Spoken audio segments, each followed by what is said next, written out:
Assalamualaikum warahmatullahi wabarakatuh. Apa kabar teman-teman semua? Semoga teman-teman semua diberikan kesehatan, dilancarkan segala urusan dan dilancarkan juga rezekinya. Di video kali ini saya ingin membahas tentang eh, pertanyaan yang datang ke saya, Mas Tommy, branding itu apa sih? Dan kapan kita harus melakukan branding itu? Nah, biasanya kalau dapat pertanyaan kayak gini, saya eh, lumayan agak tricky nih menjelaskannya, karena satu sisi branding itu sangat penting sekali. Yang kedua, tapi branding itu mungkin akan sulit dilakukan untuk UMKM, apalagi UMKM yang baru mulai, gitu ya. Nah, makanya biasanya saya selalu menyarankan kepada orang atau pengusaha yang baru mulai usaha, eh, pikirin brandingnya nanti dulu deh. Yang penting lu bisa jualan dulu, lu bisa lakuin produk lu dulu gitu. Karena branding itu sebenarnya dia apa namanya, investasi jangka panjang. Itu sebenarnya baiknya, lebih baiknya itu dimulai dari sekarang, dari pertama kali mulai, dari pertama kali kita memulai bisnis sebenarnya udah bagus untuk branding dari awal gitu ya. Tapi dengan keterbatasan biasanya ilmu, dengan keterbatasan informasi, pengusaha-pengusaha pemula itu sangat sulit untuk mendapatkan masukan-masukan tentang branding itu gitu. Jadi mau nggak mau, kalau saya selalu menyarankan fokus dulu. Kalau lu udah bisa jago jualan, fokus dulu ke penjualan ya. Kalau lu udah bisa jago jualan, lu udah bisa membuat produk lu laku banget, eh, baru lo lakukan branding, nggak ada masalah gitu. Walaupun sebenarnya sayang, nggak apa-apa. Gitu teman-teman. Nah, kalau ditanya apa itu branding, sebenarnya branding ini berkaitan sama emosional konsumen. Ketika konsumen ditanya tentang brand tersebut, dia sudah bisa menjelaskan apa si brand itu gimana. Nah, saya coba kasih contohnya satu ya. Misalnya eh, kita sebut aja merek, misalnya Mercedes-Benz ya. Mercedes-Benz. Mobil nih, mau tahun lama, mau tahun baru, pokoknya sama aja nih. Pokoknya Mercedes-Benz. Ketika kita mendengar nama Mercedes-Benz, yang kita pikirkan adalah pertama mewah. Terus yang kedua adalah udah sukses nih, banyak duit nih. Yang ketiga, wah ini bos nih atau eksekutif muda nih. Atau emang secara strata sosial, strata ekonomi, dia sudah di atas lah gitu ya. Nah, tiga hal ini yang dipikirkan oleh kita nih masyarakat ketika melihat Mercedes-Benz. Sebenarnya tiga hal ini adalah yang dibuat oleh Mercedes-Benz. Ketika Mercedes-Benz membuat brandingannya mereka bersama konsultan mereka, itu yang mereka pengen. Pokoknya gue pengen dilihat sebagai brand yang mewah, brand yang dipakai oleh bos-bos, brand yang dipakai oleh orang-orang yang sukses. Nah, itu dibikin oleh Mercedes-Benz-nya bersama konsultannya. Jadi ketika masyarakat ditanya Mercedes-Benz itu apa, dan masyarakat menjawab hal tersebut, itulah yang dikatakan brand itu sukses melakukan branding.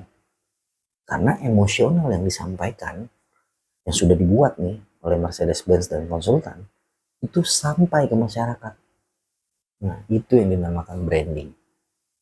Itu teman-teman, itu contohnya ya. Jadi branding itu tidak bisa langsung kelihatan hasilnya dalam 1-2 tahun. Tapi branding itu akan terlihat ketika sudah 5 tahun, 10 tahun, 15 tahun, 20 tahun. Itu baru berasa efek dari situ, efek dari si branding itu. Nah, makanya uh, kita sebagai UMKM, sebagai pengusaha pemula, kita wajib mempelajari hal itu. Wajib ya, saya bilangnya wajib mempelajari hal itu, tapi sambil berjalan, sambil kita mencoba untuk belajar jualan dulu.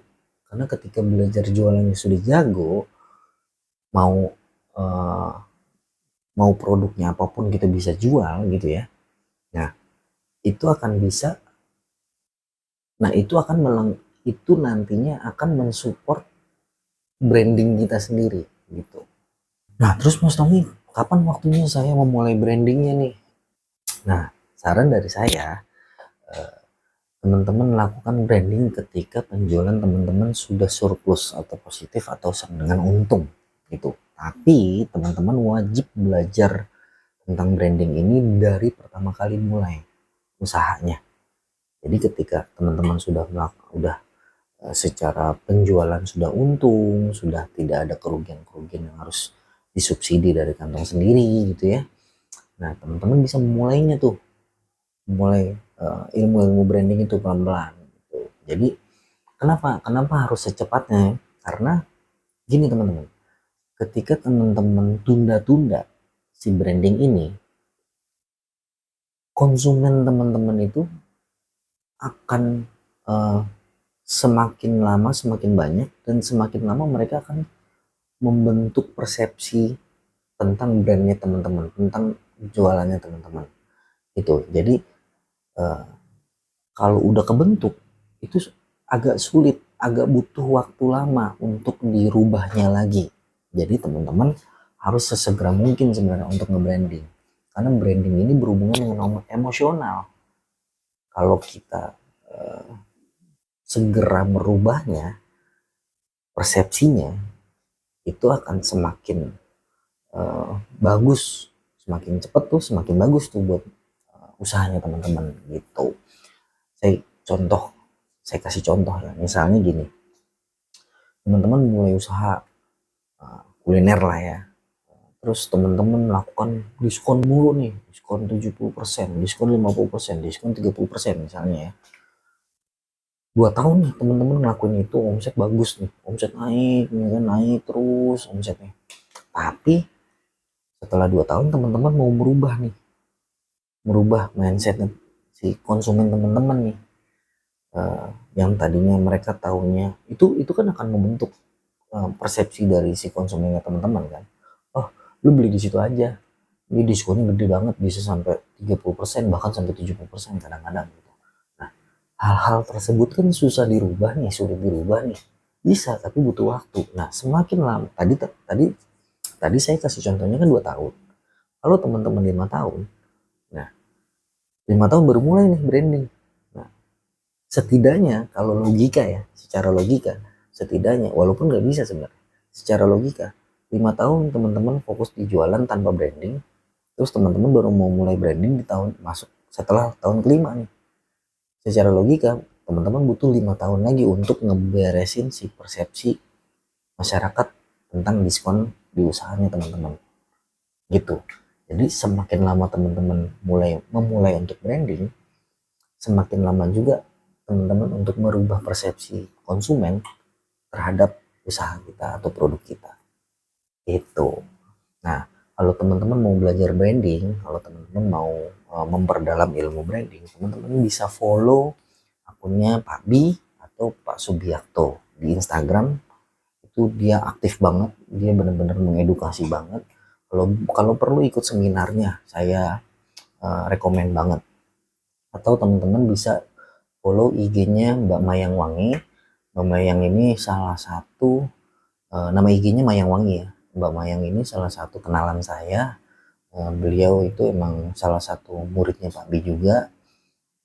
Sering banget ikut kelasnya Pak Bi juga gitu. Jadi Mbak Mayang ini saya kenal karena waktu itu beliau sempat ngebantuin usaha saya juga untuk ngeberesin sosial media usaha saya. Itu teman-teman. Oke.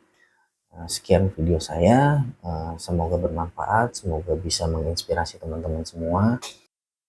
Jangan lupa untuk di-follow, di-like dan favoritin video-video yang ada di TikTok ini. Dan kalau teman-teman pengen nonton full videonya yang nggak ada potongan-potongan, teman-teman bisa nonton di YouTube akun Cara Cerdas Channel. Jangan lupa juga untuk di-subscribe, di-like dan di-komen, di-share juga kalau perlu, biar semakin banyak nih teman-teman kita yang pinter yang bisa berkembang dengan usahanya. Itu teman-teman. Oke, sekian dari saya. Kita ketemu lagi di video selanjutnya. Assalamualaikum warahmatullahi wabarakatuh.